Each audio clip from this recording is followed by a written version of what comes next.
बहनों और भाइयों नमस्ते। दोस्तों, आज फिर एक बार शहर हित की बात। दोस्तों, सबसे पहले जो सड़कें काफ़ी ख़राब थी, कुछ चलने लायक हुई। अभी उस पर एसी वगैरह कहीं कहीं पर छोड़ दिया गया, जो बारीक रेती डाली गई है। हालांकि कई लोगों का तो ये भी कहना है कि आखिर ये मटेरियल वापरा कौन सा गया है। उसके बाद भी मैं मनपा को धन्यवाद दूंगा कि चलो ये शहर अब चलने के लायक तो हुआ। साथ ही मैं ये बता रहा हूँ कि कई कई स्थानों पर सड़कों की हालत काफ़ी अभी भी ख़राब है। जैसे कि उल्लासनगर 5 लाल चक्की के पीछे पोस्ट ऑफिस तक, जो पुरानी पोस्ट ऑफिस थी, वहाँ तक जो सड़क जाती है वो काफ़ी ख़राब है। उसके बाद बात ये आती है कि अभी तक ट्रैफिक की समस्या हल नहीं हुई। हालांकि मैं सुबह सुबह दादा सतराम दास जेसवानी से मिला और उनसे पूछा और उनको बताया मैंने कि सबसे पहले तो जो हमारी पुरानी बात है, मठ मंदिर पर पुलिस वाला खड़ा नहीं हो रहा है, दूध नाके पर खड़ा नहीं हो रहा है। उसके बाद अगर वो कहते हैं कि हमारे पास घूमने वाले, तो हमने घूमने वालों को भी कभी नहीं दिया, क्योंकि हम भी घूमते हैं, जिनको हम देखना चाहते हैं दिख जाते हैं वो लोग। तो पुलिस वाले तो कभी नहीं दिखते हैं। और अगर खड़े भी रहे तो कागज चेक करना, मेरे हिसाब से ये सब उचित बातें नहीं है। इस सब चीज़ों में जो है नेताओं को आगे आना चाहिए। उसके बाद मैं लोगों पर भी मैं नाराजगी व्यक्त करूंगा कि अभी भी वह लोग गाड़ियां कहीं पर भी छोड़ देते हैं। ऑटो रिक्शाओं की तो आदत है, बीच में ब्रेक लगा देते हैं, बीच सड़क पर आप हॉर्न बजाते रहिए, पीछे लाइन लग जाए, क्योंकि ये शहर उनका है ना। वो शहर में टैक्स भरते हैं, हम लोग नहीं भरते हैं।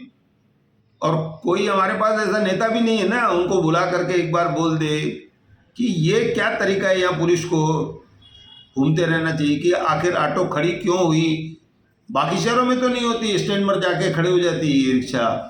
आदमी उतारना है, चढ़ना है, उसके लिए अगर 5 मिनट भी लगते हैं तो रिक्शा खड़ी रहेगी।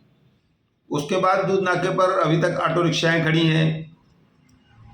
आपके चलिए बसंत बहार पर, वहाँ पर ऑटो रिक्शाएं खड़ी हैं, सेक्शन 25 पर खड़ी हैं। ऐसे बहुत सारे स्थान हैं जहाँ पर लोडिंग ऑटो खड़ी है। उसके बाद में दशहरा मैदान की बात कहूँगा कि हमने 2-3 बार मुद्दा उठाया कि दशहरा मैदान शोभराज गार्डन के बाहर बड़ी बड़ी ट्रकें आकर खड़ी हो रही है, जहाँ से माल लोड अनलोड हो रहा है, जो उचित नहीं है, जिसके कारण से नालियाँ दब गई है।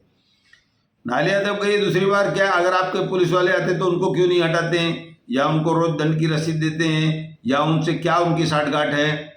तो ये क्यों ये सब हो रहा है। तो दोस्तों, कुल मिलाकर हमारे शहर की जो हालत है वह वैसी की वैसी है।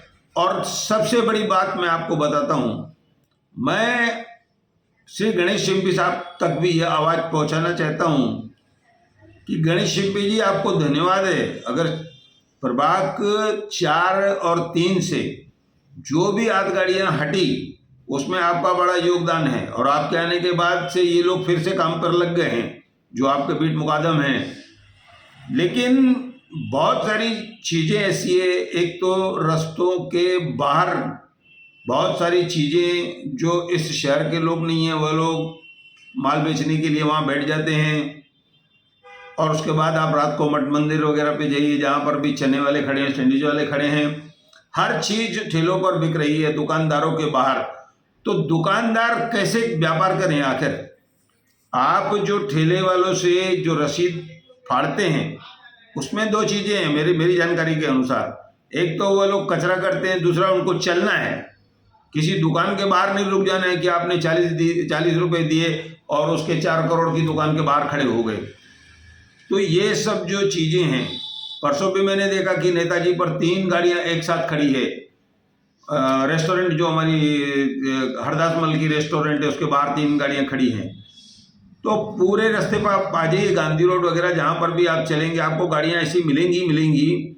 और ख़ास करके जो फुटपाथ पर माल बेच रहे हैं, वह इस चीज़ को अपनी संपत्ति समझ रहे हैं और दुकानदारों से उलझ रहे हैं। तो आपसे निवेदन है कि जो गाड़ियाँ उठनी चाहिए वो उठे।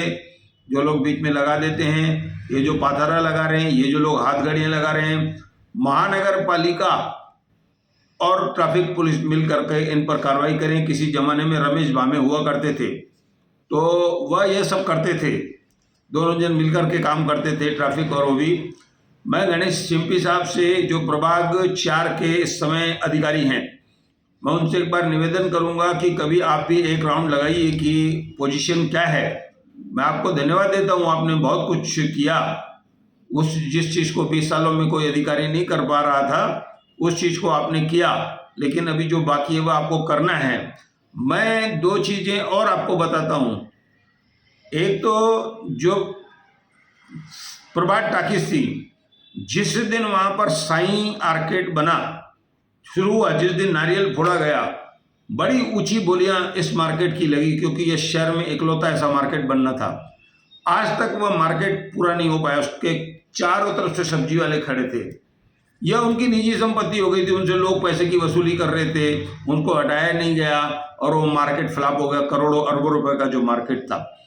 वैसी स्थिति कालानी सोसाइटी के बाहर भी हुई। जब कालानी सोसाइटी के बाहर से किसी नेता ने उनको हटवाया, तो उसके साथ मारपीट भी होने वाली थी, ऐसा पता चला, और गलती से दूसरों के साथ भी वह मारपीट हो गई। तो मैं गणेश चिंपी साहब से निवेदन करूंगा कि आपके पास उल्लासनगर शहर की चार्ज है, तो आप इन सब चीज़ों को सुधारें। ऐसा कहकर मैं धन्यवाद कहता हूँ।